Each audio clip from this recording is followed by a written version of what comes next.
ఇది చీపురుపల్లిలో శివపార్వతులకు పూజ చేసి ఇక్కడ తెల్లగా కనిపిస్తున్నాయి కదా, ఇవి ఏమిటంటే విభూది పళ్ళండి. వీటిని చాలామంది భక్తుల సహకారంతో తయారు చేశారు. చాలా మనసు పెట్టి చేస్తేనే ఇలా చిన్నగా గుండ్రంగా వస్తాయి, లేకుంటే విరిగిపోతున్నాయి అలాంటివి.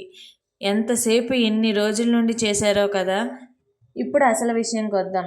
ఈ విభూది పళ్ళు ఎన్నంటే 1,00,000 అండి. 1,00,000 విభూది పళ్ళు తయారు చేశారు.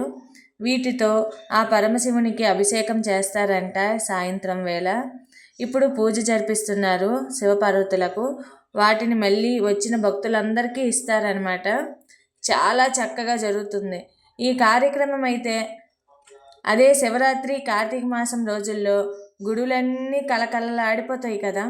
అప్పుడు చిన్నపిల్లలు దగ్గర నుండి పెద్ద పిల్లల వరకు వచ్చే భక్తులతో దేవాలయాలన్నీ చాలా చక్కగా దీపకాంతులతో వెలిగిపోతూ ఆ దేవదేవుడు దేదివ్యమానంగా కనిపిస్తారు కదా.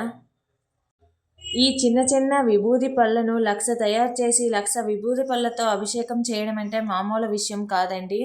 ఎందుకంటే అవి చేయడానికి ఎంతోమంది భక్తుల సహకారం ఉంది అందులో.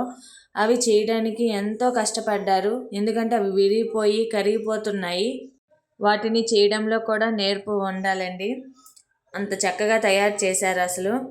ఇప్పుడు వాటిని అభిషేకం చేస్తారు కదా. తర్వాత ఇక్కడ భక్తుల్ని మళ్ళీ దర్శనంకి వచ్చిన భక్తులకి అందరికీ వాటిని ప్రసాదంగా ఇస్తారంట.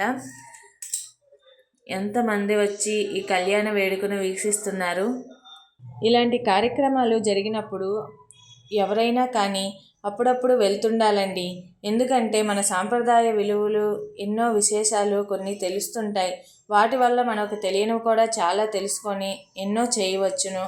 అందువల్ల ఆ దేవదేవుని దయతో ఎంతవరకు వచ్చాం కనుక అందరూ బాగుండాలి, అందులో మనం ఉండాలి అనే సంకల్పంతో నేను ఇది తెలియజేస్తున్నాను.